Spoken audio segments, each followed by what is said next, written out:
2012 में मुश्तरका मुफादात कौंसिल ने आइन में तरमीम के बाद ये फैसला किया था कि सूबे से निकलने वाला तेल सूबे और फेडरेशन में 50-50% के हिसाब से तकसीम होगा।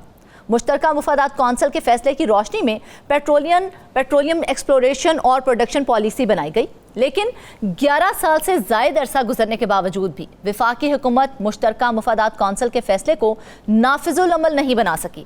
मुल्क का वो सूबा जहां से तेल की इतनी ज्यादा पैदावार हो रही है, उसके बावजूद क्या खैबर पख्तूनख्वा को उसका हक मिल रहा है? आइए जानते हैं हमारे पेशावर के ब्यूरो चीफ मुमताज बंगी से। मुमताज, आखिर ये खबर क्या है?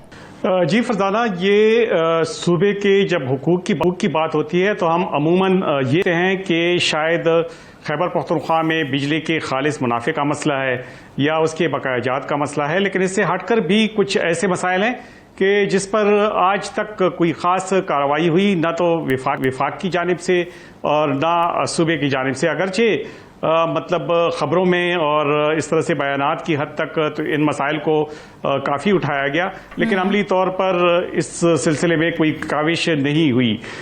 हम दो इश्यूज़ की बात करेंगे फरजाना, एक ऑयल से मुतालिक है और एक गैस से मुतालिक है। आपको पता है ये दोनों चीज़ें जो हैं इसमें खैबर पख्तूनख्वा का बड़ा अहम किरदार रहा है।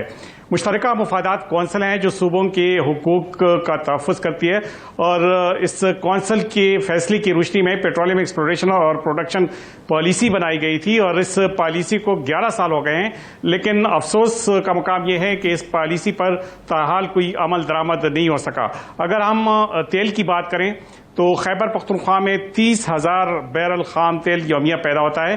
अगर हम यूँ कहें कि पाकिस्तान में जितना तेल पैदा होता है खैबर पख्तूनख्वा इसका 42% हिस्सा तेल बनाता है, तो बेजा नहीं होगा।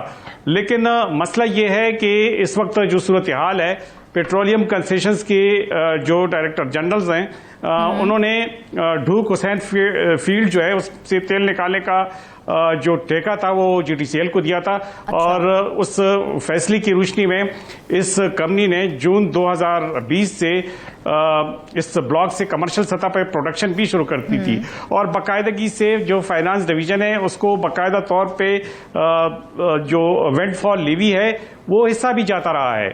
असल में फाइनेंस डिवीजन ने एक मैकेनिज्म बनाया था जिसके तहत सूबों को वेंटफॉल लीवी में अपना हिस्सा मिलना था और ये हिस्सा इस तरह से था कि 50% हिस्सा विफाक के पास रहना था और 50% जो सूबा जो चीज पैदा करती है उसके मुताबिक उसको मिलना था तेल के सिलसिले में। लेकिन खैबर पख्तूनख्वा हुकूमत ने अगरचे इस फाइनेंस डिवीजन के इस मैकेनिज्म को तस्लीम किया था, लेकिन अभी तक जो उसका हिस्सा है वो तो दरकिनार, जो प्रोडक्शन का की डेटा जो है वो भी खैबर पख्तूनख्वा हुकूमत के साथ शेयर नहीं की गई। अगर हम जो खैबर पख्तूनख्वा में जो ब्लॉक्स है, कोहाट एक बड़ा ब्लॉक है, OGTCL इसे चला रहा है जहां से तेल पैदा हो रहा है तो फील्ड से, तो इस तेल की वेंटफॉल लीवी फाइनेंस डिवीजन के पास जा रही है।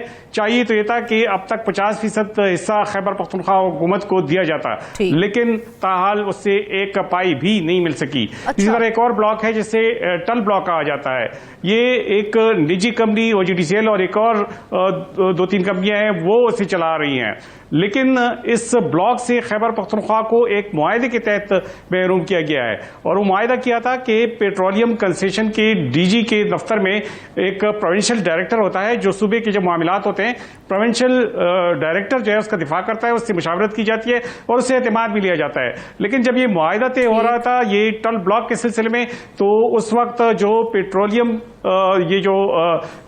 कंसेशन की DG का दफ्तर है उस पर प्रोविंशियल डायरेक्टर को भी एतमाद में नहीं लिया गया। यूं खैबर पख्तूनख्वा को इस मुआहदे की मुशावरत से भी महरूम किया गया। खैबर पख्तूनख्वा इस मामले को मुश्तरका मुफादात कौंसिल में ले गई। मुश्तरका मुफादात कौंसिल में ये कहा गया कि हाँ वाकई ये तो ज्यादती है, तो उन्होंने फैसला किया कि खैबर पख्तूनख्वा हुकूमत का मौक़िफ़ दुरुस्त है। 2017 में पेट्रोलियम डिवीजन ने एक इलामिया भी जारी किया, ताहम जो टल जॉइंट वेंचर है उसके पार्टनर्स इसके खिलाफ इस्लामाबाद हाई कोर्ट चले गए। इस्लामाबाद हाई कोर्ट में कई साल से ये केस चलता रहा पिछले दिनों ये फैसला हुआ कि इस मामले को एक बार फिर मुश्तरका मफादात कौंसिल के पास ले जाए, क्योंकि उसी का दायरा अख्तियार है। वो जो फैसला करेगा उसके मुताबिक ही खैबर पख्तूनख्वा को एतमाद में लेकर उसका फैसला किया जाएगा। अच्छा। लेकिन नामालूम वजूहात की बिना पर यह मामला भी लटका हुआ है। तो एक जानिब कोहाट ब्लॉक है, दूसरी जानिब टल ब्लॉक है, तीसरी जानिब जो डोक हुसैन वो है जो फील्ड है, उसमें भी खैबर पख्तूनख्वा को महरूम रखा जा रहा है। फरजाना, ये सिर्फ तेल की बात नहीं है, ऑयल की भी अगर हम बात कर लें तो आईन की शिक 161 के तहत जो उस पर फेडरल एक्साइज ड्यूटी वसूल की जाती है, वफाक ये ड्यूटी अमूमन वसूल करता है। तो फाइनेंस एक्ट जो 2010 है उसके तहत ये फैसला किया गया था कि कुदरती गैस पर जो फेडरल एक्साइज ड्यूटी की शरह है वो 10 रुपए फी MMBTU के हिसाब से खैबर पख्तूनख्वा को दिया जाएगा। अच्छा। उस वक्त जो federal excise duty industrial gas का जो टैरिफ था वो 2.6% बन रहा था, और उस वक्त इंडस्ट्रियल गैस टैरिफ 382 रुपए फी MMBTU मुकर्रर था। अब इंडस्ट्रियल टैरिफ की शरह जो है वो 2150 रुपए फी MMBTU है, और यूं इस हिसाब से ये शरह जो है 10% की बजाय 10 रुपए की बजाय 56 रुपए फी MMBTU होना चाहिए था। लेकिन अब खैबर पख्तूनख्वा इस वक्त 430 MMCF कुदरती गैस जो है वो पैदा कर रहा है। सुबह की अपनी जरूरत जो है वो 200 MMCFD है, और जो मुल्क की जो कुल गैस की पैदावार है खैबर पख्तूनख्वा में 42% उस गैस का पैदा हो रहा है। खैबर पख्तूनख्वा में ने 2016 में और फिर 2020 में 2 समझियाँ भेजी, और उसमें विफाक से ये कहा गया कि जो सूबे का जो फेडरल एक्साइज ड्यूटी में जो हिस्सा बन रहा है उसे बढ़ा दिया जाए, क्योंकि महंगाई बढ़ गई है। उस मुनासिबत से जो शरह है, जो टैरिफ है वो भी बढ़ गया है, तो उस मुनासिबत से ये हिस्सा भी बढ़ाया जाए। उसके साथ सिंध ने और बलूचिस्तान ने भी इत्तेफाक किया। बलूचिस्तान पंजाब की जो हुकूमत है वो भी उससे मुत्तफिक हो गई, लेकिन उसमें उन्होंने मामूली तरमीम कर दी। लेकिन हैरतकुन अमर तो यह है कि उस वक्त जो पेट्रोलियम डिवीजन ने इसकी ये कहकर मुखालफत की कि नहीं, इससे जो आम कंज्यूमर है वो मुतासिर होगा, और फिर इसके बरक्स पेट्रोलियम डिवीजन ने यह फैसला किया अभी हाल में कि जो 60 रुपए फी लीटर के हिसाब से पेट्रोलियम लेवी है वो लगा दी गई है। अगर पेट्रोलियम लेवी वो विफाक लगा रहा है तो फिर जो खैबर पख्तूनख्वा को इस फेडरल एक्साइज ड्यूटी में इजाफे से क्यों महरूम किया जा रहा है? अब मसला ये है कि खैबर पख्तूनख्वा के तमाम वसाइल जो हैं उसका इन्हिसार वो मतलब जो बजट है उसका इन्हिसार इन तमाम वसाइल पर है। अगर ये वसाइल उनको नहीं मिलते तो जाहिर है जो बजट जो सरप्लस बजट वो शो करते हैं वो तो फिर बजट है ही नहीं, चूंकि ये खैबर पख्तूनख्वा ही की पैदावार है।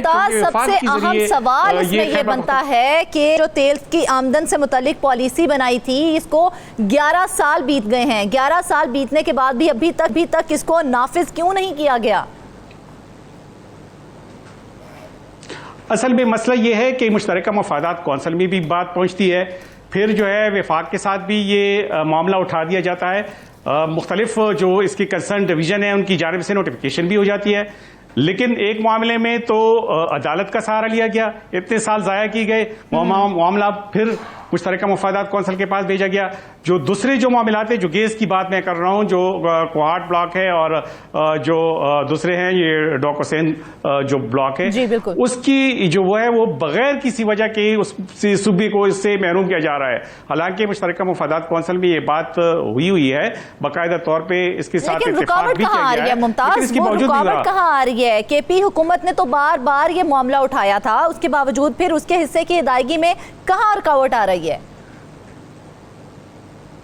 फरजाना, इसमें मसला यह है कि पे दर पे जब हुकूमतें बदलती हैं और सूबे में एक हुकूमत होती है, विफाक पे दूसरी हुकूमत आती है, तो फिर तो मसला ज्यादा ही गंभीर हो जाता है। लेकिन ऐसी हुकूमतें भी आई हैं कि खैबर पख्तूनख्वा में जब PTI की हुकूमत थी तो मरकज में भी यही हुकूमत है, लेकिन उस वक्त भी ये मसला हल नहीं हुआ।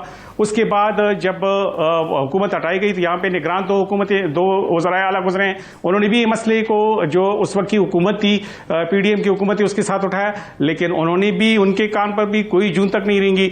उसके बाद फिर मौजूदा जो हुकूमत है इन्होंने भी काफ़ी मरासले भेजे, लेकिन उसमें भी ताहाल किसी किस्म की कार्रवाई नहीं हुई। तो एक एहसास महरूमी पाया जाता है खैबर पख्तूनख्वा में। न सिर्फ अब ये आम लोग जो हैं उन तक ये बात शायद वो तो ये समझ रहे होंगे कि बिजली का खालिस मुनाफा है, ये सालों साल से चला आ रहा है।